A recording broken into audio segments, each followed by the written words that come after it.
Bienvenido. Ingeniero Velázquez, ¿puede usted iniciar el diálogo con el ingeniero Iván Rodríguez, por favor? Con mucho gusto, mi querido Javier. Bueno, Adelante. empecemos pues. Gracias.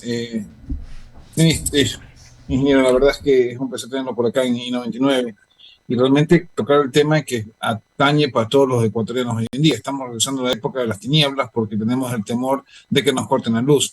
Me acuerdo cuando estaba yo en sexto año, había este temor digamos, en los meses de estiaje, ¿no? ¿Verdad?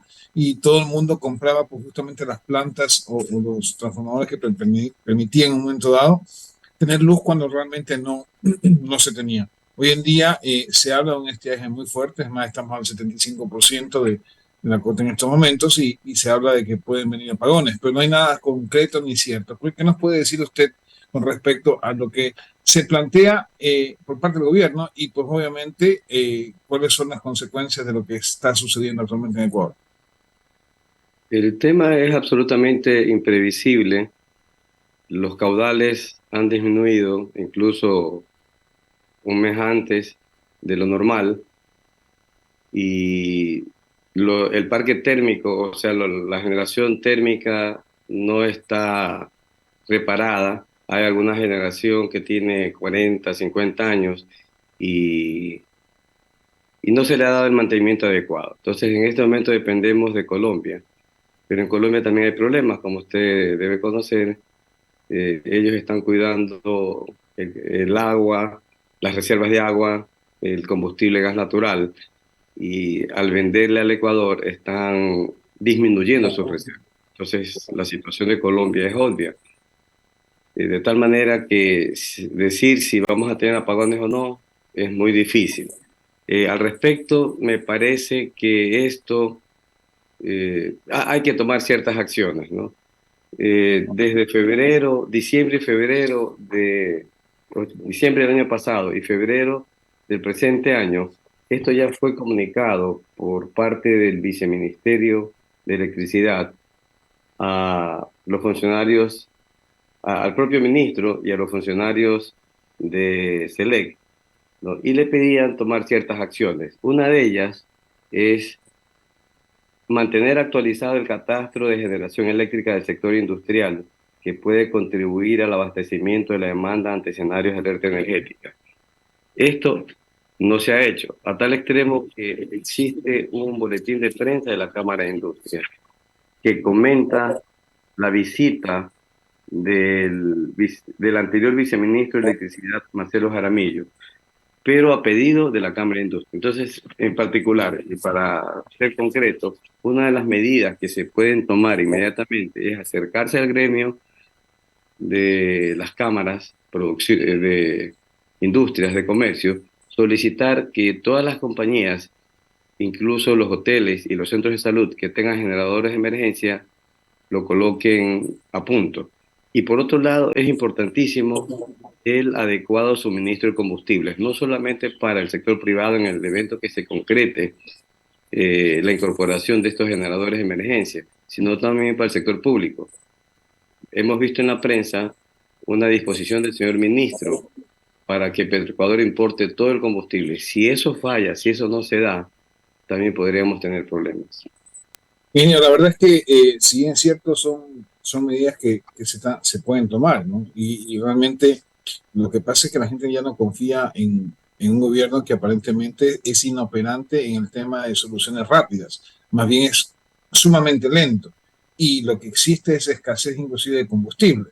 O sea, se va complicando más el panorama y pues obviamente si es que esto sigue igual y hay una escasez de agua en los ríos, tendremos apagones. Es lo que la gente está pensando y pues obviamente el tener apagones significa que la economía se contrae y pues obviamente todos los ecuatorianos sufrimos el tema. Inclusive había un, un, una medida que sugería el ministro actual, que era que no prendamos los aires acondicionados. O sea, yo creo que hasta allá no podemos llegar. O sea, hemos llegado a un momento en que realmente la inoperancia del gobierno está haciendo énfasis en el diario vivir de los ecuatorianos.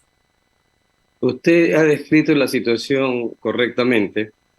Hay un movimiento muy lento por parte del actual gobierno y prácticamente nos echaban la culpa a los guayaquileños de ser los causantes de los apagones, porque nosotros, producto de las altas temperaturas, tenemos necesidad de prender los aires acondicionados. Es exactamente lo que está sucediendo. A eso yo le agrego que el ministerio es muy lento, ¿no? En este momento, EMCO es quien maneja digamos, el Ministerio de Energía, que tiene la parte de minería, la parte de hidrocarburos y la parte de electricidad. Y si usted analiza, y obviamente no es que tengo nada con los abogados, pero cada cual en su ramo, el presidente de EMCO es un distinguido abogado, pero no es un especialista en el sector. El ministro de Energía es un distinguido abogado petrolero, muy conocedor de esa área, pero obviamente no es experto en la parte eléctrica. Y el viceministro de Electricidad renunció y ha sido reemplazado por el viceministro de Minas, o sea, está encargado, que es un distinguido abogado, tiene muchos conocimientos de minas. Entonces usted en esta época de emergencia del sector eléctrico tiene el sector presidido por 3 abogados. Yo le voy a sugerir una medida que no va a tener una solución inmediata, pero a mí me parece que los 3 sectores más importantes del país, los que producen ingresos al país, no pueden estar encapsulados en un solo ministerio. Es importante que ya haya el Ministerio de Electricidad por su lado, hidrocarburos por su lado y minas también. Y eso no depende sino del Ejecutivo. Entonces, es una decisión inmediata del Ejecutivo. Los viceministros solamente hacen lo que los ministros le permiten hacer. Entonces, usted tiene que manda realmente una persona que no es especialista en el sector y ni siquiera tiene un viceministro titular. Usted no puede manejar el sector eléctrico de esa manera. Se ha visto esa falla en el gobierno, en su equipo operante, y lo digo inoperante porque efectivamente ha sido muy lento en la toma de decisiones, afectando justamente a las áreas estratégicas, por un lado. Usted ha señalado muy bien, ingeniero, con decir que pues obviamente le falta experiencia en ciertas cosas que son estratégicas, ¿no? Y así un sinnúmero de ministerios. Pero bueno, le voy a dar paso a mis compañeros que están en cabina. Creo que Ramiro Cepeda tiene más preguntas por usted. Adelante, Ramiro. Iván, ¿cómo te va? Ramiro Cepeda te saluda. Hola, ¿cómo estás? ¿Cómo has pasado? A ver, pregunta puntual. Si Colombia deja de vendernos energía eléctrica porque ellos también van a carecer de energía y no van a estar en posibilidad de vendernos y ofertar a Ecuador, y si no se ha hecho lo que se ha sugerido que se haga en tema de mantener a punto las centrales termoeléctricas, de tener importado el suficiente combustible para sustentar estas operaciones y de mantener a punto todas aquellas alternativas energéticas del sector privado, ¿qué sucede? Lo más probable es que tengamos apagones. Como los del gobierno del ingeniero Durán Ballén. Es difícil establecer, en primer lugar, si va a haber apagón, porque hay muchas variables, ¿no? Y en segundo lugar, hay que ver cuánto nos disminuye Colombia en el suministro de energía, si se puede incluir más plantas térmicas. Por ejemplo, a fines de octubre debería ingresar una planta de Esmeraldas con 125 megavatios. Se tiene pensado también compra directa de motores Hyundai por unos 50 y pico de megavatios. Eso sería entre diciembre y enero. Entonces, habiendo tantas variables, es difícil predecir si definitivamente van a haber apagones y de qué magnitud sería. A ver, Iván, pero tenemos una variable que no, que son ciertas, que va a haber un cambio de gobierno, por tanto va a haber cambio de autoridades, que los procesos de importación de las termoeléctricas tienen su tiempo, que no se ha tomado las precauciones de importar el combustible adecuado, que no se ha hecho el mantenimiento de la energía paralela que se puede generar a través del sector privado. Tenemos ya las variables determinadas. Entonces puede producirse una alineación de los planetas a menos que el clima diga una cosa distinta. Pero tenemos que estar preparados para algo y no estamos preparados para nada. ¿Es esto correcto? Sí, sí, si es que las variables se alinean en forma negativa para nosotros, es posible que tengamos apagones. ¿no? Y es verdad, vendrá un nuevo gobierno en el mes de diciembre, que además del tema económico que va a recibir, va a tener que tomar decisiones importantes e inmediatas en el sector eléctrico. Pongo, por ejemplo, en la mesa un tema, paneles fotovoltaicos. Parte del problema del ministerio, al haber un solo ministerio tan grande, existe una sola agencia de regulación que es la que debe emitir las regulaciones. No se ha dado la facilidad que corresponde para los paneles fotovoltaicos, eh, solamente en la parte residencial, pero cuando uno va a las distribuidoras, hay una serie de problemas que ellos tienen y no hay la agilidad necesaria. Entonces, un tema, desde mi punto de vista, a considerar es flexibilizar la normativa legal para que se pueda, de alguna manera, instalar paneles fotovoltaicos en gran cantidad. Y voy a poner un caso. Sector acuícola, funciona con diésel. Hay un préstamo CAF de $200 millones que sirve para construcción de redes, porque habiendo suficiente energía en ciertas épocas del año, no hay las redes eléctricas para darles energía al sector agricultor y camaronero en general. Es un préstamo que se acaba de aprobar y que estará implementándose en los próximos 4 o 5 años. Y solamente abastece al 20% del sector. Hay un 80% que queda en el aire. Desde mi punto de vista, habría que analizar la posibilidad de que se puedan instalar paneles fotovoltaicos, me refiero a grandes cantidades, para que ese sector pueda tener energía a través de paneles solares.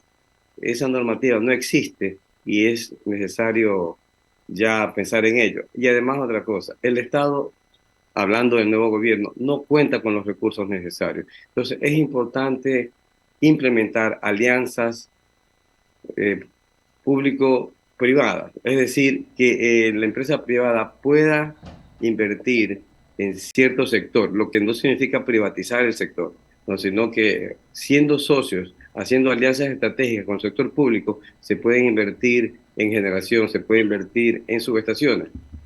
Eso, en el caso de CENEL, por ejemplo, existe un reglamento que está en el ministerio, en el viceministerio de Energía, y tiene 2 o 3 meses y no se lo aprueba. En el caso de SELEC va más adelante. Entonces, si nosotros analizamos seriamente la posibilidad de que existan alianzas entre el sector privado y el sector público para que el sector privado pueda inyectar dinero y con la experiencia que tiene el sector público se puedan concretar obras que por el momento no se lo puede hacer por falta de recursos del Estado.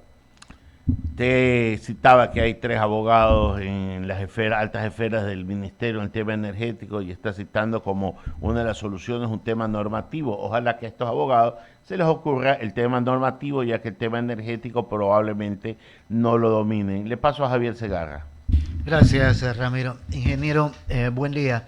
Eh, de aquella época, de hace años atrás, 30, 25 años, a esta fecha, la situación no ha variado, sigue siendo el mismo problema para nuestro país cuando se presentan posibilidades de un estiaje fuerte.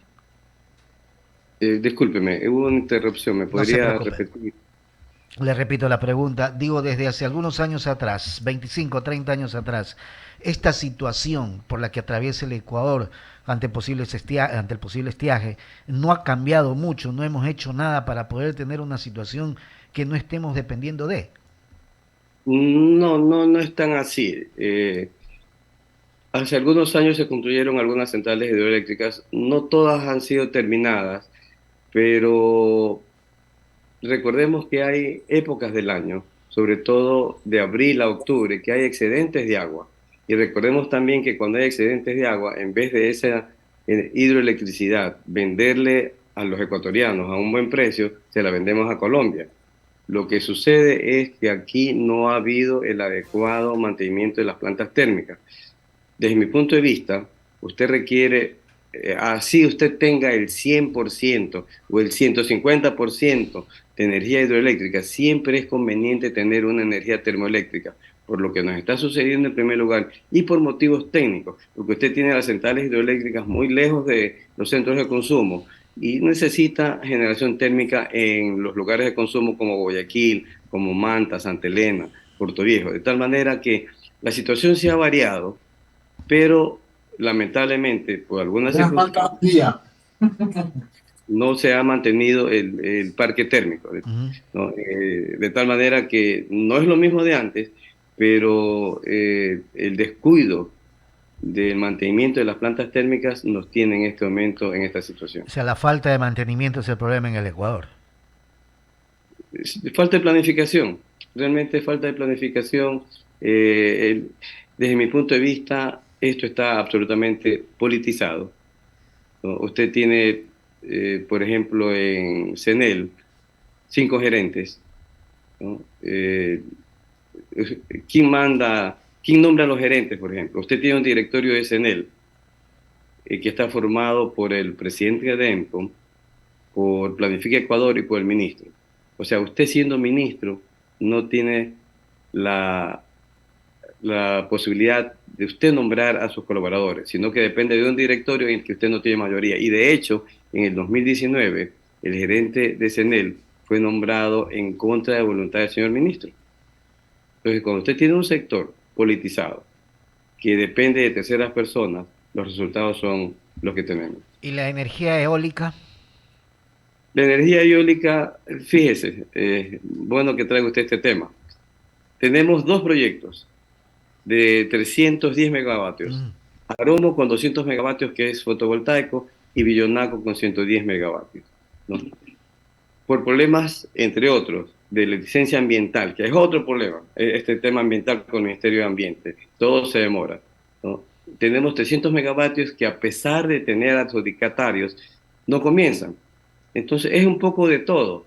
Usted tiene problemas con el tema ambiente, usted tiene concursos ya con adjudicatarios y las cosas no marchan. Entonces, en la medida que usted tenga un ministerio así tan grande, va a ser la misma historia. Luisa Delgadillo continúa con la entrevista a Ingeniero Rodríguez. Gracias, Javier. Qué gusto saludarlo, Iván. Buenos días. Buenos días. Gracias. Lo he escuchado con atención y bueno, entre mis interrogantes está un poco para que quienes nos escuchan queden muy claros de cuánto es el costo de generación del kilovatio hora de energía eléctrica aquí en el Ecuador y en cuánto llega finalmente al consumidor. Esa es mi primera pregunta. Qué pregunta tan interesante. Según los estudios de la Agencia de Regulación, el costo promedio de generación es 901. ¿Cuánto pagamos? Sucede que tenemos un pliego tarifario, sobre todo en la parte residencial, ¿no? Una curva exponencial que nos castiga a los usuarios. ¿Por qué? Supóngase, porque cuando usted consume más, tiene que pagar más, incluso tiene que pagar valores de 17 centavos, de 22 centavos, y llega a pagar hasta 67 centavos. ¿Y en O sea, base a qué se hace eso o se determina aquello? Porque es inadmisible, creo yo, todos los meses los consumidores nos llevamos tremendas sorpresas, sobre todo porque, y esto sin el afán de culpar a nadie, pero cuando comenzaron a construirse las centrales hidroeléctricas, quienes promocionaban aquello en aquella época, decían que íbamos a tener casi que energía regalada. Y entonces yo en lo personal decía, bueno, me puse muy contenta pensando que aquello iba a ser así, pero de entonces a la fecha, óigame, recibir la planilla de energía es definitivamente un dolor de cabeza. Y pobre del cristiano que no paga o se olvidó, porque hoy en día todo el mundo gira vertiginosamente y tenemos 1000 ocupaciones, y cuando lo llaman le dicen, ¡hey! Le cortaron la luz y uno tiene que ir en ese rato y ver cómo paga. Pero nos llevamos verdaderas sorpresas con las planillas y creo que eso es un malestar generalizado entre todos, ¿no? A mí me parece incomprensible. sí, mire, el pliego tarifario es realizado por la Agencia de Regulación. En la Agencia de Regulación, que está radicada en Quito, trabajan funcionarios de Quito. Usted en Quito tiene un consumo mucho menor. Mientras una persona en Quito paga, me voy a inventar una cantidad, $30, usted aquí paga mucho más de $100. ¿Por qué? Porque el consumo del aire acondicionado equivale al 60% de su demanda. Entonces, cuando una persona no vive en territorio, cuando una persona no sabe lo que está sucediendo en el exterior y está dentro de esa burbuja de Quito, ¿no? Usted cree que el consumo es diferente. Entonces, lo lógico, como usted bien establece, es que si nosotros tenemos centrales hidroeléctricas a bajo costo, porque el agua tiene un bajo costo, ¿no? Lo lógico es que nosotros los digamos los de la costa, ¿no? Los ecuatorianos en general, ni siquiera los de la costa, me equivoco, corrijo, todos los ecuatorianos nos beneficiemos del bajo costo de energía, pero eso no sucede. Nosotros, los residenciales sobre todo, tenemos un pliego tarifario exageradamente alto. Y le voy a poner un caso. Supóngase que yo deseo no ir a mi oficina por cuestiones de seguridad. Quiero hacer teletrabajo. Me evito el perder una hora en la ida y una hora en el regreso. O sea, produzco mucho más en mi casa. Pero resulta que me es antieconómico, porque tengo que usar el aire acondicionado. Es decir, no es un lujo el aire acondicionado. Y eso es castigado. Yo por eso considero que en las épocas de excedentes de energía, es decir, de abril a octubre, debería haber una tarifa estacional.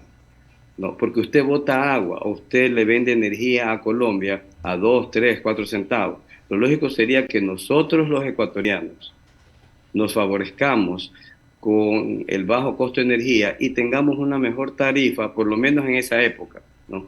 Además, le indico otra cosa.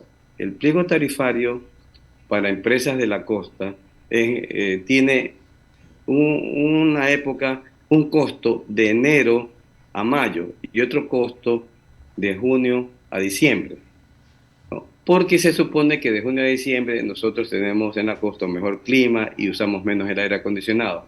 Pero da la casualidad que en esta época existe mucho calor por situaciones climáticas.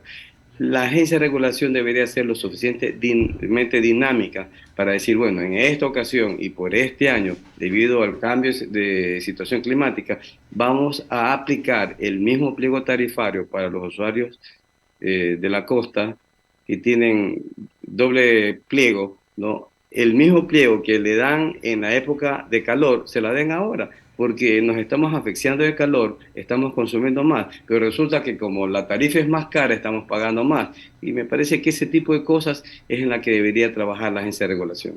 A propósito de ello, y una última pregunta de mi parte que podría complementarse con la que le hice primero.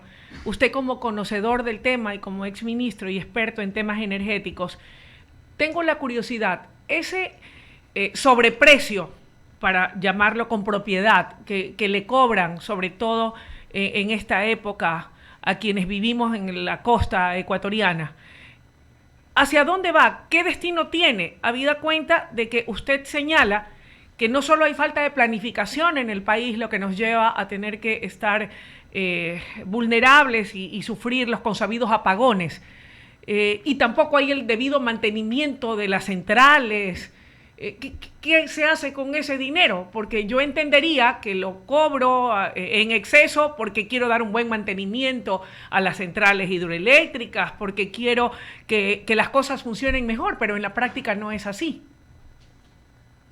Los dineros producto de las tarifas van a un fondo común que es manejado por el Ministerio de Finanzas. En los últimos años, 6, 8 años, el Ministerio de Finanzas, cuando no tiene recursos, retira dinero de los fondos que son del sector eléctrico. No, yo recuerdo que en el 2019 el señor ministro de esa época, el ministro de Energía, se quejaba al ministro de Finanzas que no tenía fondos para hacer inversiones. Entonces, parte del problema es país, ¿no?